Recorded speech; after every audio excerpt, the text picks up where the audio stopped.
নমস্কার বন্ধুরা, আশা করি প্রত্যেকেই ভালো আছো, সুস্থ আছো। আমার শখের হেসেলের আরেকটি নতুন ভিডিওতে তোমাদের সকলকে স্বাগত জানাই। আজকে আমার রাতের ডিনারের মেনু হয়েছিল হায়দ্রাবাদি দম বিরিয়ানি। তারই স্টেপ বাই স্টেপ তোমাদের সাথে শেয়ার করছি। কিছুটা আলু কেটে নিয়ে গরম জলে দিয়ে দিয়েছি ভাপাতে। এদিকে 4টা পেঁয়াজ কাটবো, তাই দেখো এগুলো খোসা ছাড়িয়ে জলে ভিজিয়ে নিয়েছি। আমি এভাবে পেঁয়াজ কাটি যাতে ঝাঁঝটা চোখে কম লাগে।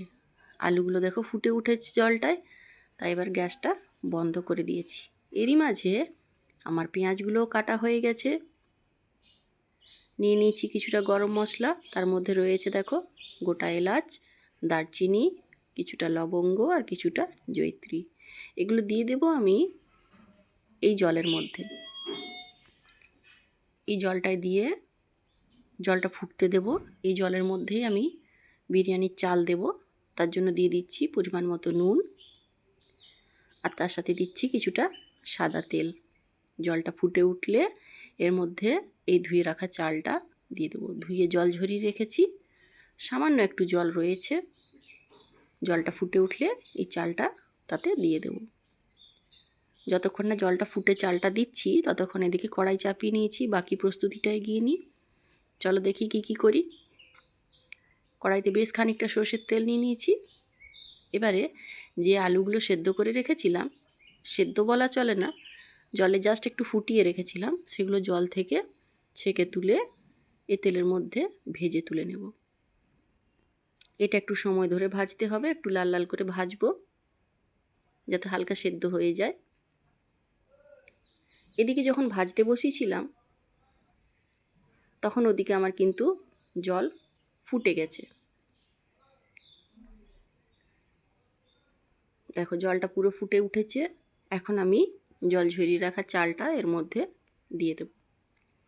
এই চালটা কিন্তু বন্ধুরা 75% সেদ্ধ করব, নিয়ে এটা জল ঝরিয়ে নামিয়ে নেব। ফুটে চালটা যখন 75% সেদ্ধ হয়ে গেছে তখন আমি এটা জল ঝরিয়ে নামিয়ে নিয়েছি। এদিকে আলুগুলোও প্রায় ভাজা হয়ে গেছে, আলুগুলো তুলে নেব। বন্ধুরা সমস্ত রেসিপিটার সাথে থেকেও সম্পূর্ণ ভিডিওটা দেখো, কারণ পরপর স্টেপ বাই স্টেপ তোমাদের কাছে আমি তুলে ধরছি। একটা স্টেপ না দেখা হলে বা স্কিপ করে চলে গেলে সম্পূর্ণ রেসিপিটা তোমরা জানতে পারবে না কিভাবে করেছি। আজ একটু অন্যরকম প্রসেসে করেছি। আর যে সমস্ত বন্ধুরা আমার ভিডিওগুলো দেখছো, ভালো লাগছে, তাদের বলবো একটু আমার চ্যানেলের পাশে থেকো, চ্যানেলটা সাবস্ক্রাইব করে দিও। দেখো আলুগুলো ভেজে তুলে নিয়েছি। ওই তেলের মধ্যে কুচনো কিছুটা পেঁয়াজ দিচ্ছি। এই পেঁয়াজটা একটু সময় ধরে ভেজে লাল লাল করে বেরেস্তা বানিয়ে তুলে নেব। যারা আমার ভিডিও দেখছো, যে সমস্ত বন্ধুরা, তোমাদের যদি ভালো লেগে থাকে অবশ্যই একটু কমেন্টের মাধ্যমে জানিও কেমন লাগছে। আর আজকের ভিডিওটা তোমাদের কেমন লাগছে অবশ্যই জানিও। এইভাবে যদি কেউ এখনও বিরিয়ানি বানাওনি তো অবশ্যই বানিয়ে খেও। দেখো লাল লাল করে পেঁয়াজটা তুলে নিয়েছি। এদিকে ওই তেলের মধ্যেই মাংসগুলো ভেজে নেব। তার জন্য মাংসগুলোতে শুধুমাত্র হলুদ মাখিয়ে নিয়েছি, নুন কিন্তু দিইনি বন্ধুরা। হলুদ মাখিয়ে এই মাংসগুলো ভেজে নেব। মাংসগুলোর পিস একটু বড় সাইজের করতে হবে। এইভাবে তেলের মধ্যে দিয়ে আস্তে আস্তে একটু সময় ধরে লাল লাল করে ভেজে তুলে নেব। চিকেনটা যদি ভেজে তোলা হয় তাহলে এই বিরিয়ানিটার টেস্ট কিন্তু খুব ভালো হয়ে যায়। একদম দোকানের মতো হায়দ্রাবাদি বিরিয়ানি বা দম বিরিয়ানি তৈরি হয়ে যায়। দেখো চিকেনগুলো একে একে এইভাবে লাল লাল করে ভেজে তুলে নিচ্ছি। খুব বেশি কড়া করে ভাজিনি বন্ধুরা, যেহেতু বিরিয়ানির মধ্যে চিকেনটা আরেকবার কষবো এবং বিরিয়ানির মধ্যে এটা ভাপে দেওয়া থাকবে, সেদ্ধ হয়ে যাবে, তাই জন্য আমি কিন্তু হালকা ভেজে তুলে নিয়েছি। সমস্ত চিকেনটা এইভাবে একে একে দিয়ে ভেজে নেব। চলো চিকেনটা ভাজা হোক। চিকেনটা ভাজা হতে হতে ওইদিকে আমার ভাতটাও হয়ে গেছিলো, তাই ওটাকেও জল ঝরিয়ে রেখে নিয়েছি। দেখো কি সুন্দর ঝুরঝুরে ভাত হয়েছে। এটা জল ঝরিয়ে রেখে নিয়েছি, ঢাকনাটা খুলে দিয়েছি। এদিকে চিকেনটা ভেজে তুলে নেওয়ার পর ওই তেলের মধ্যে আর একটু সর্ষের তেল মিশিয়ে দিলাম। সর্ষের তেল মিশিয়ে এর মধ্যে বাকি কুচনো পেঁয়াজটা দেব, দিয়ে এটাকেও সুন্দর করে ভেজে নেব। এই পেঁয়াজটা দিয়ে মশলাটা তৈরি হবে, তাই জন্য এই পেঁয়াজটা খুব বেশি লাল লাল করে ভাজবো না। এটার মধ্যে সামান্য পরিমাণে নুন দিয়েছিলাম, নুন দিয়ে পেঁয়াজটা ভেজে নিচ্ছি। আজ ওয়েদারটা খুব সুন্দর, বৃষ্টি পড়েছে, গরমটা কমে গেছে, তাই আজকে আমাদের এই মেনু রান্না করার ইচ্ছা হলো। অনেক দিন বিরিয়ানি হয়নি বাড়িতে, আর তোমাদের সাথে তাই জন্য শেয়ার করতে চলে এলাম। দেখো পেঁয়াজটা প্রায় ভাজা হয়ে গেছে। এবার এই পেঁয়াজের মধ্যে আমি একে একে মশলা অ্যাড করব। মশলার মধ্যে কি কি দিচ্ছি দেখো, এখানে রয়েছে আদা রসুন, তার সাথে একটা গোটা বড় মাপের পেঁয়াজ, সব কিছু একসাথে পেস্ট করে দিয়ে দিয়েছি। এই মশলাটা হালকা কষিয়ে নেব।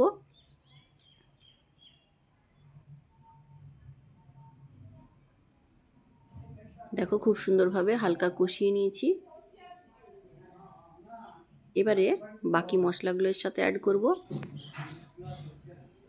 তার মধ্যে দিয়ে দিলাম ধনে গুঁড়ো, দিয়ে দিচ্ছি জিরে গুঁড়ো, দিয়ে দিচ্ছি পরিমাণ মতো হলুদ গুঁড়ো,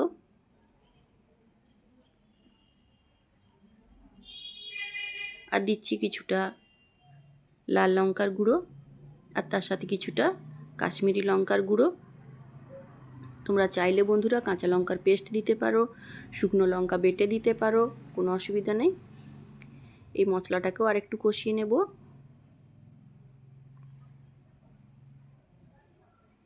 দেখো মশলাটা সুন্দরভাবে কষানো হয়েছে, তেল ছাড়তে শুরু করেছে।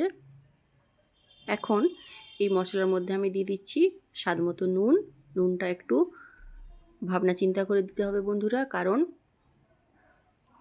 ভাতের মধ্যে নুন দেওয়া হয়েছিল, পেঁয়াজ ভাজাটার মধ্যে কিছুটা নুন দেওয়া হয়েছে, আর এই মশলাটার মধ্যে নুনটা কিছুটা দিচ্ছি। তার জন্য পুরোটাই আন্দাজের উপর ডিপেন্ড করছে। মশলাটা কষানো হয়ে গেছে, এখন এর মধ্যে আমি দিয়ে দিচ্ছি চিকেন মশলা। চিকেন মশলা দিয়ে মশলাটাকে আরেকটু ভালোভাবে কষিয়ে নেব।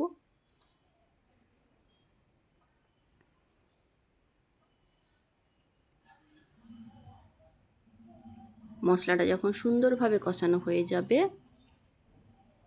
তখন এই মশলার মধ্যে আমি আগে থেকে ভেজে রাখা চিকেনগুলো অ্যাড করে দেব। দেখো সুন্দরভাবে মশলাটা কষানো হয়ে গেছে। এবার এর মধ্যে আমি ভেজে রাখা চিকেনগুলো দিয়ে আরেকটু কষাবো। এইভাবে চিকেনটা কষালে বন্ধুরা খুব সুন্দর টেস্ট হয়। চিকেনটা এত সফট হয়, বাচ্চা থেকে বয়স্ক মানুষ সবাই খেতে পারে। চিকেনটা ভেজে তুলে নিয়ে এভাবে কষাবে, খুব সুন্দর সফট হয়ে যায়।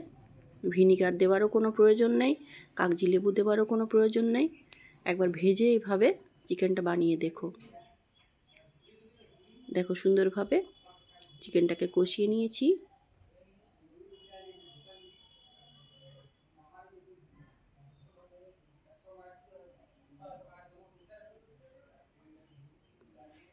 একটু শুকনো শুকনো করে বেশ ভালোভাবে যখন কষানো হয়ে গেছে, তখন এবার আমি এর মধ্যে কী অ্যাড করি দেখো।